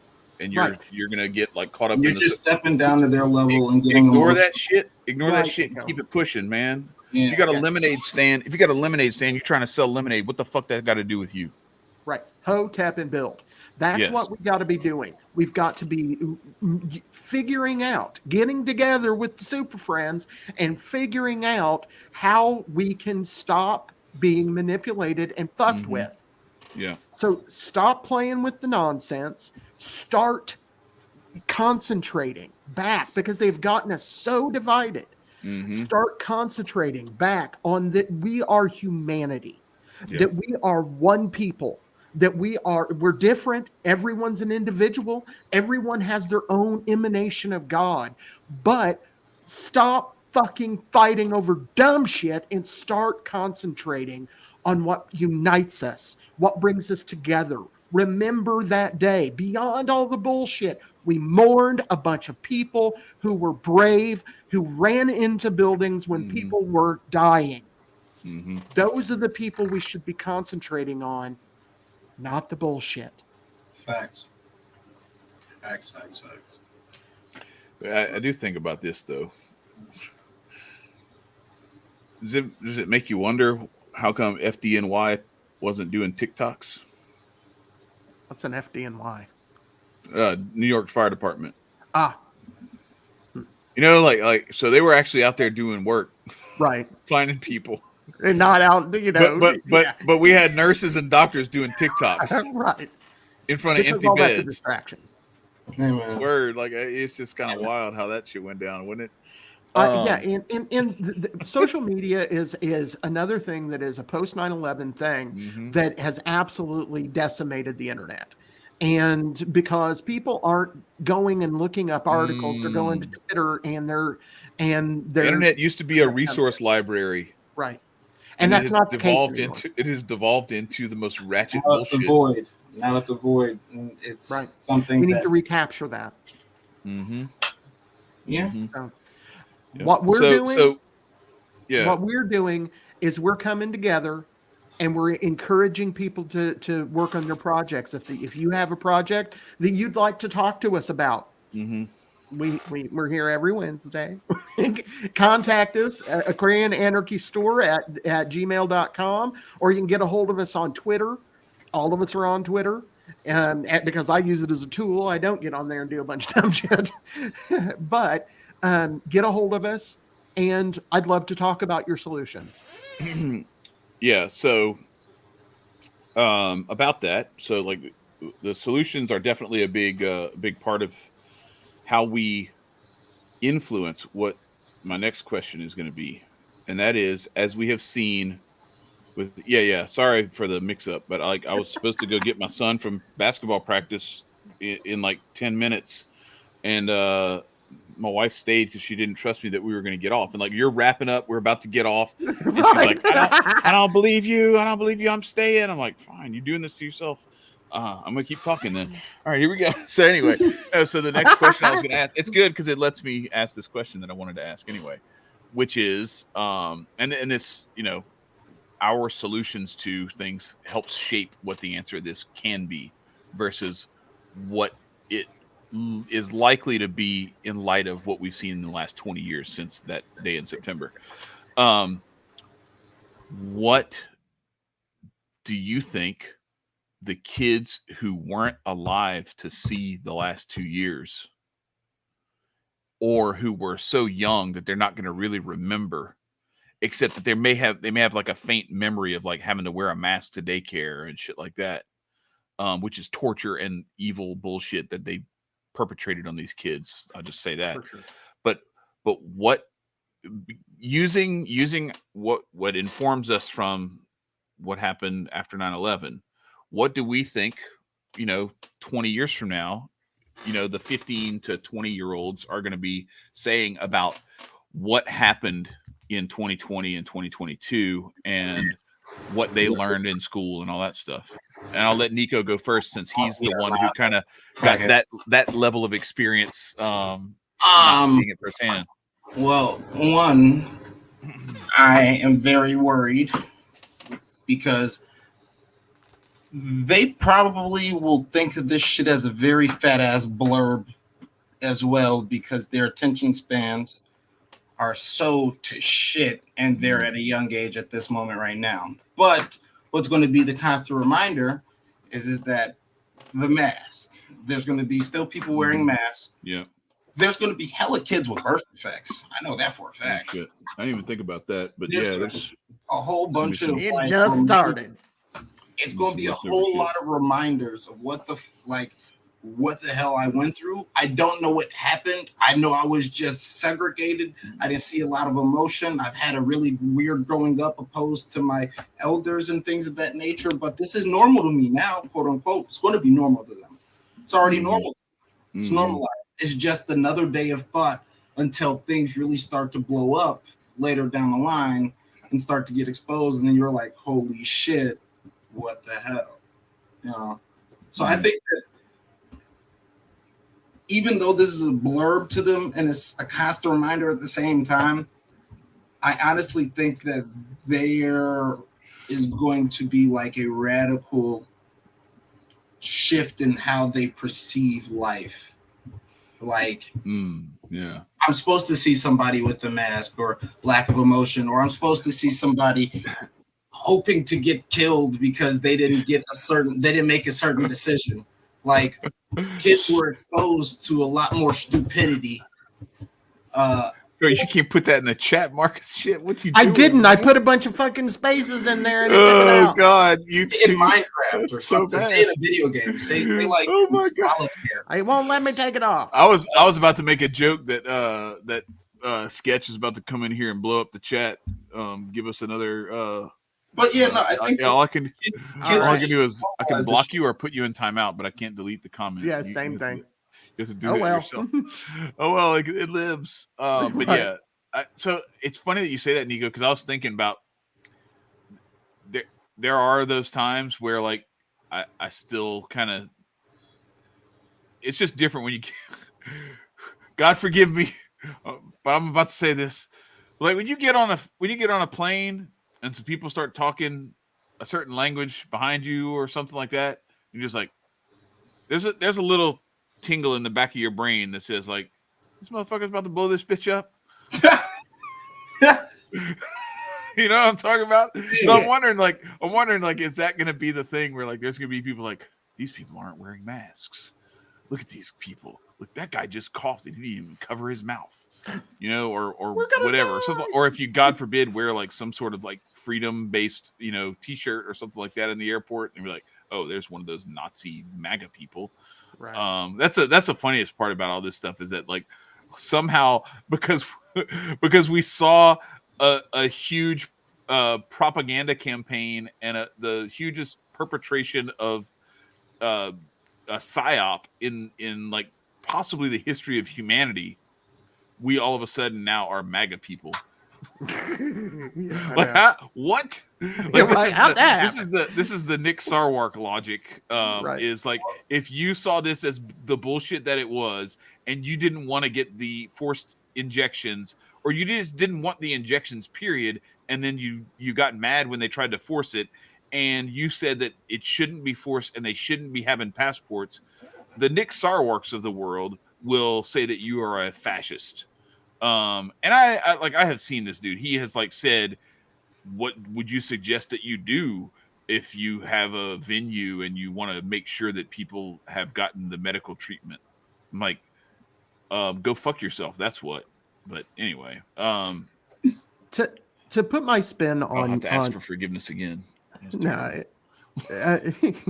to kind of answer your question from my perspective, I think that what's going to wind up happening is when they have their ventilators on, because if you think that this was the last run of what they can do with scamdemic, it's going to be fun the second time when it actually kills people. But yeah.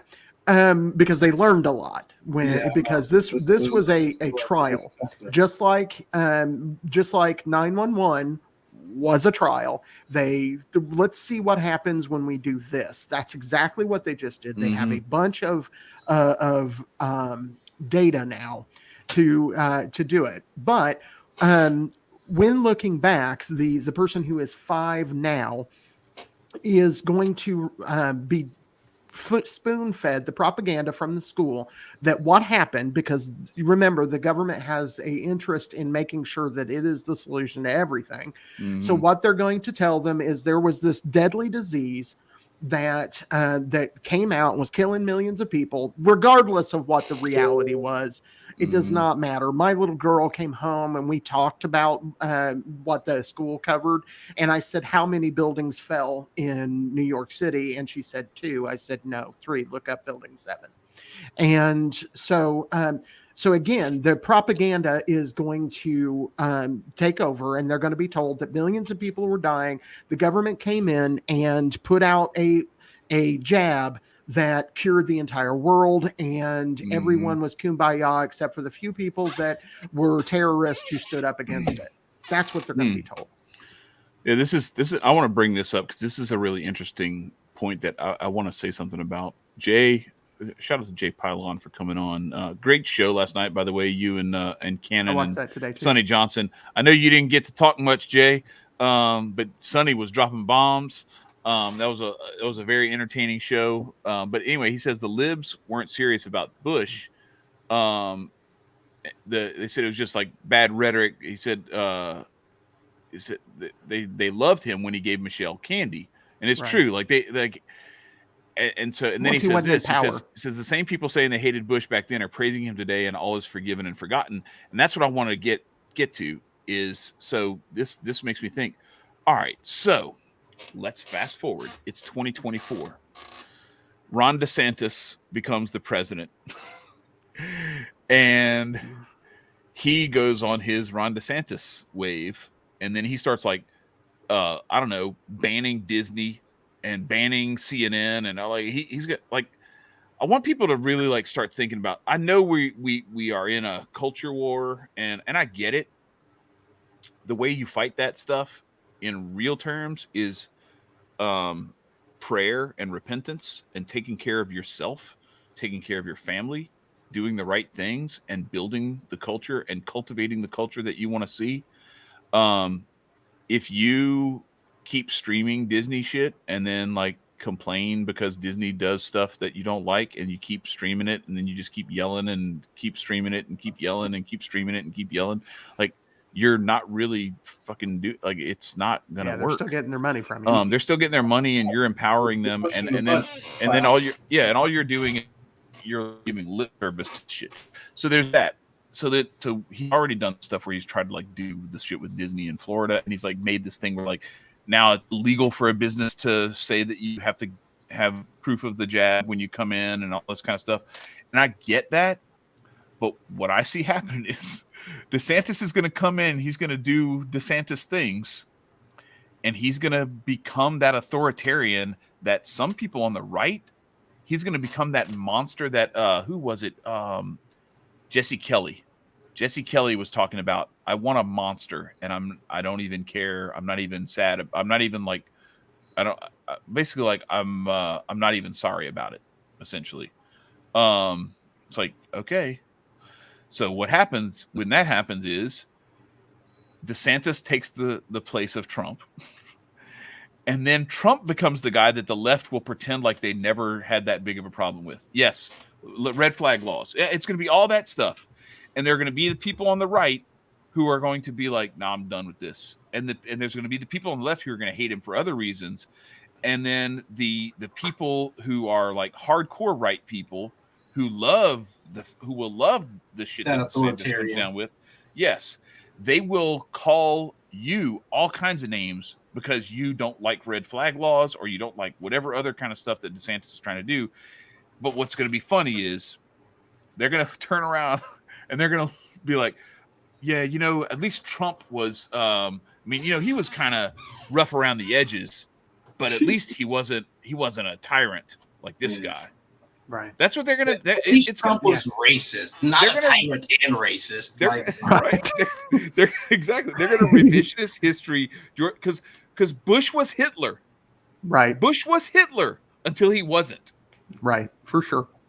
You're right. McCain was Hitler until he wasn't. Then it was like McCain dies, and now it's like he's and the same thing with, you're seeing it right now with Queen Elizabeth. Like there are people standing outside crying, like, I don't know this bitch, but what I do know about her is she's not a good person. Yeah, she's not a good person. Right. So what are we? She's in hell. It's all good. I mean, and like there's a part of me. There's a part of me that's like, I don't want to necessarily like dance on the grave or pass final judgment like that. I suspect you're correct. But far be it from me, because I know I have enough shit of my own that I need to work on. And I knew, there was a really good thing on our shit stinks, but guess what? That bitch killed a lot of people and she was kind of foul with it. Look, facts, bro. Facts. I am a Caribbean descendant, and I know she most definitely was grabbing some Caribbeans by the throat and was being very foul, along with the Irish. And the Irish helped my people out. So, I mean, I'm not dancing on the grave. Rest in peace to whatever degree peace you deserve. But goodbye. There's no should be no such thing as a queen or a king. And then for everybody to be in London, damn, everybody free but us. But you one cold bitch. I guess we're gonna salute you because you just do things so right for us. Okay, I mean, I don't live there, but I wouldn't want somebody king or a queen over me. Like a president, quote unquote, is pretty cool and all that, but at the end of the day, nah. Who the fuck are y'all? So when as the numbers are being dropped in the chat, I'll say this. All right, so what's 9 minus 1 minus 1? 7. All right, what's the number you don't get to talk about on that day? 7. For sure. Yeah, and all of the number with gematria, all of the numbers for that day. I mean, Flight 93, there's all kinds that we could get into. I'm not going to. But I do want to touch on DeSantis real quick, because I actually made a comment to Angela McCardle, who just shockingly did not reshare my comment. She was saying, if DeSantis wins and becomes the president, is he going to go back to his voting record, which is not very good? It's not as conservative as he would like people to believe that it is. And I said, no, what he's going to be is a JAG officer. Remember, he was a JAG officer at Guantanamo Bay, and he is going to see us as inmates, and his bosses are going to be the establishment. Ron DeSantis is not a conservative. Tell him, Marcus. That's where it's going. And And I fear that day, because one of the things that I sometimes think about is that all of this nonsense is on purpose about that Biden's doing, that's pushing all this leftist agenda to That's a good cause a point. reaction from the right. Yeah, I mean, if you think about it, like, it's a perfect setup, right? Like, you usher this thing in, and then the senile old man comes in with dementia to run the thing and do it terribly, Right. and piss everybody off, and then like the whole thing with like the red background and the like, Right. it's like, bro, this is like a setup. Like, y'all are Yeah. being set up.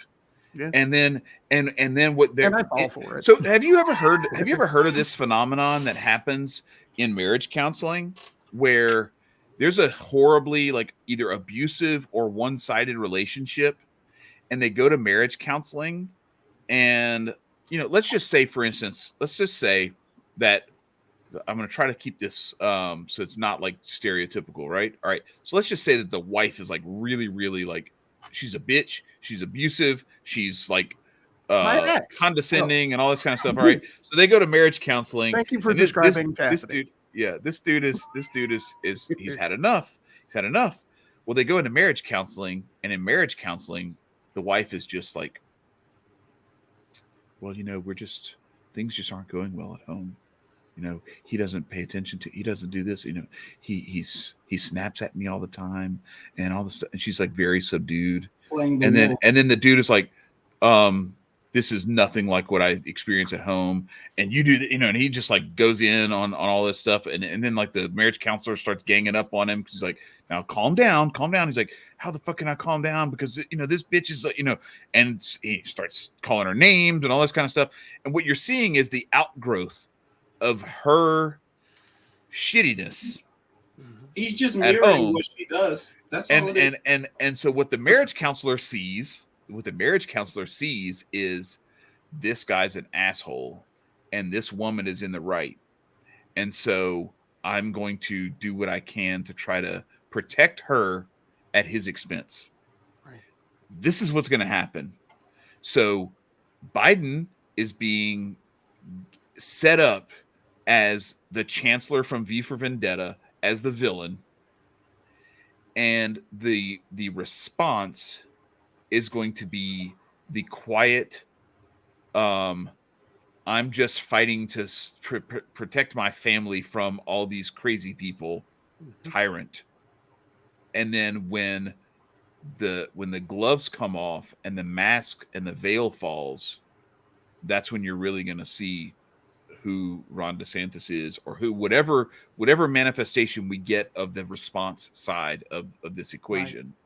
Right. That's what you're going to see. And this is assuming that this plays out. It may be 2028 before we actually see this, because who knows? They may let Biden and Harris like run the train, run the chain out all the way through. I don't know, but I'm just saying, like, I would not be surprised if this is the path that this goes down, because there's that really easy setup of the obvious villain, and that Jesse Kelly tweet. I wish I could pull it up, but where he says, I want a monster to fight against this stuff. And that's why I say, like, and Vin and the guys on the Royal Path podcast, they're exactly right. All this stuff, all this woke agenda and the anger that it stirs up in you, that's the trap. Mm-hmm. Their degeneracy is your trap. Yeah. If you fall for it, you become the evil you fight against. Be careful. Yeah. Guard your soul so that you don't become that thing, that you become the person who is, you're no different from them when they call you a Nazi, when you try to attack them for this stuff. Correct. There's a way to protect your family. There's a way to protect your stuff. Stop paying for that shit. Stop feeding the beast, and pull back and handle your own, and educate your kids and raise them correctly and feed them with what they need to be able to take what's coming next and help them to guard their souls against this stuff. But going and you think, I mean, think about Obi-Wan Kenobi. If you strike me down, I will become stronger than you can imagine, more powerful than you can imagine. If you think going and, lopping some, anyway, I as soon as I started, I was like, man, I can't say certain things because like it's going to trigger like something in the algorithm. They're already, but anyway, you know what I'm saying? Like, if you think that coming back with, with trophies from taking people out or whatever on that side is the answer and wins this thing, no. If you learned anything, you should look at what happened with the civil rights era, where the American people didn't really come around to like, hey, maybe this shit is going a little bit too far and maybe these black people need to be treated like human beings. It wasn't until they started hosing people down and sicking dogs on them that people actually like woke up to that shit. Exactly. So like, if you think that like turning the dogs and the fire hoses on people and paddling people or whatever, punishing people is the way that you're going to get the culture that you want, nope, it ain't gonna happen. All you're gonna do is you're gonna turn whatever that shit is that's on like 80 right now onto 175. Yep. It's gonna peg the meter. Yep. And we've talked about this, and to apply, this is a spiritual truth that we can apply to a physical manifestation.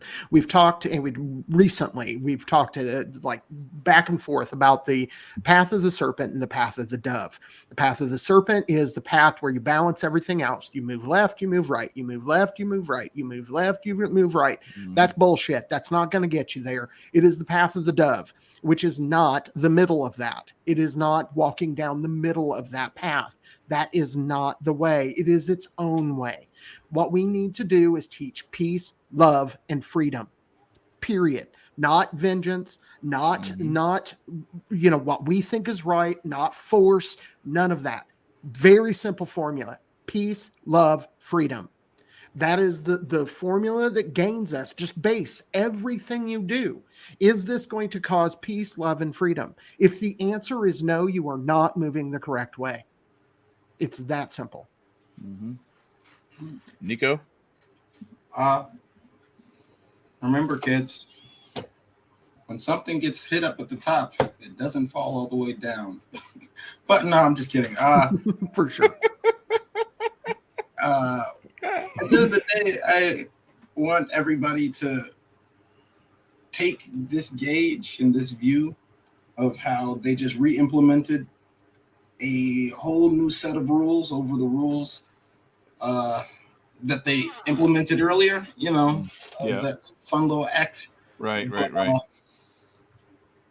It's always going to repeat probably every 15, 20 years if like they need be to try and control. It's going to happen every 10 to 15 years because our attention spans have proved it right.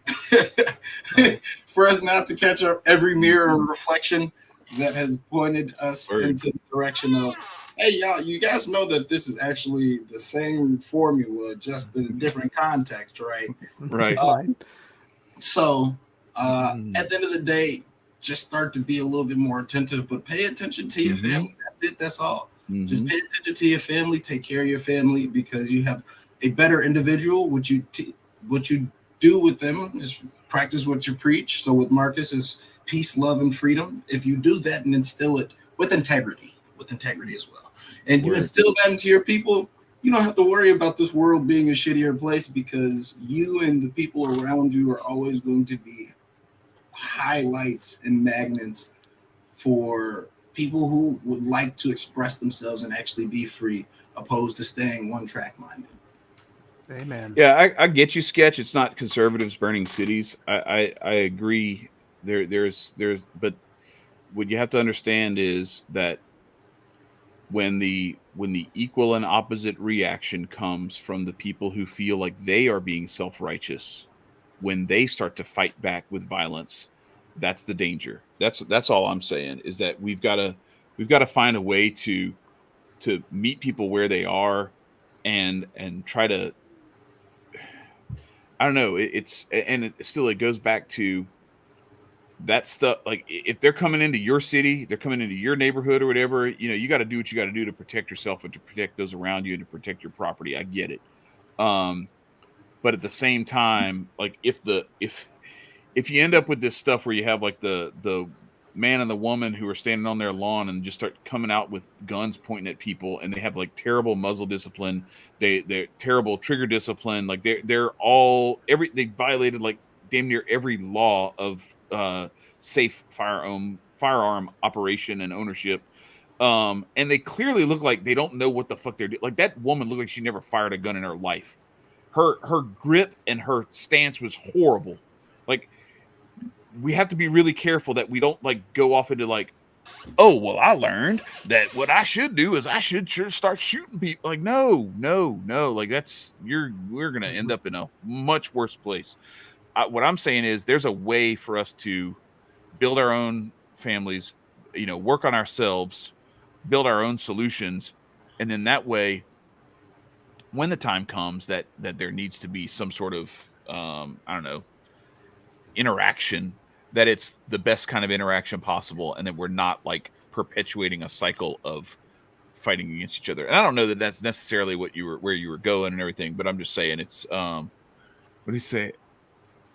Well, I don't know. Okay, well we're trying to wrap up, so I can't really get it, but Sure. I'll read this stuff after the show, but I do want to say one thing before we wrap up. Okay, yeah, I do. I got one too after you know. Okay, so the one thing that I wanted to say was that, to Sketch's point about conservatives, I will say that I welcome them.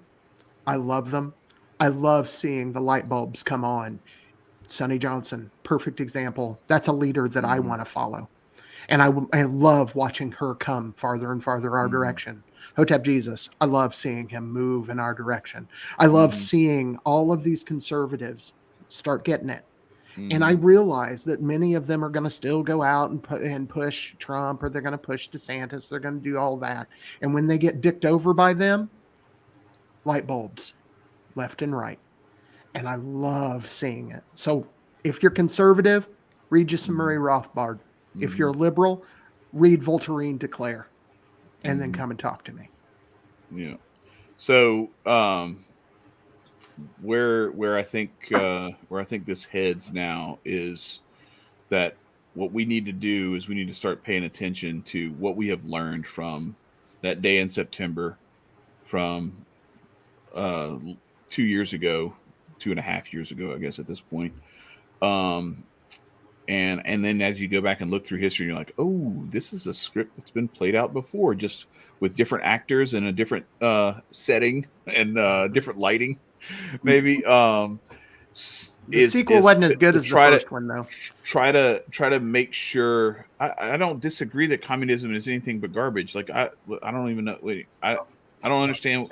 I'm not arguing that communism is good. I get it that it's garbage. I'm just saying that like there's some people who call themselves conservatives who their response is to put somebody like DeSantis in office so that he can round up all the woke leftists and throw them in cages. And that's not gonna that's not the approach. That's not that. Like there are literally people who want someone who will come down and start like hurting people for doing some of the things that they don't like. And that's what I'm saying is that's not the answer. And I realize that there are like real true conservatives who that's not in their heart of hearts. The problem is that when there's a charismatic person like Ron DeSantis, or even like Trump, when it was him, like they look past so much, because we're in this false dichotomy of left versus right. There's so many people who are willing to look past the glaring, horrible flaws of their leaders because they're not as bad as the other guy. And that when we get into this comparison of like the lesser of two evils, that's where the problem lies, is that we're looking, it's still evil, and we're looking for this like, can I go to? Well, it's okay if I summon a demon to fight the devil because the devil's worse than this demon. It's like, no, bitch, like you still summoned a demon. Like you got a demon on your team. Like what the fuck do you think is going to happen? It ain't going to go the way you think it's going to go. That's all I'm saying. Anyway, so what I was getting at with the other thing too is let's make sure we learn from what's happened in these last two instances and start to build our, at the center, us guidebook first, and then our family, and then our community. Let's build those things in a way that they're able to see this shit coming next time and to do the things that need to be done to get out in front of it and not let it suck so many people down the demon hole, so to speak. Awesome. He would summon a nuke. See, I mean, all right. You nuke China. What you think you doing? Yeah. Nukes are bad. Peace, love, freedom. So I love you, Sketch. I love you, Sketch. One day you got to come to HotepCon so we can meet, because we've been in the same circles for a few years now. So like I'm dying to actually like HotepCon was get to meet as many of these people in real life as possible, so we can actually have, because I think sometimes these text conversations, like I get to talk and you're just texting stuff, and it's there's some disconnect in the communication there. But I got to run downstairs and take care of some stuff. I've been trying to get off for half an hour. Yeah, I know. I got you. Look, I got a little reprieve, so I got to stick with it. So all right, thanks everybody for making it this far, and if you did make it this far, make sure you're sharing this shit. I'm gonna follow Luke Rudowski's model. Fucking share it with people at the store. Have you heard about this shit? Check out Aquarian Anarchy. Be hanging out with share it with people you know that's going to troll them, and then therefore them coming to troll us still gives us popularity. Then they're going to I don't know. I wouldn't share this one with everyone, because they might actually get us banned. Share this one with people who will agree with it, and then like wait a few months and then start sharing our shit with random people, because I don't want them seeing this episode if at all possible. But anyway, we love y'all. We appreciate y'all for coming out here. And Marcus, what do we want everybody to do? Stay free. Peace, y'all.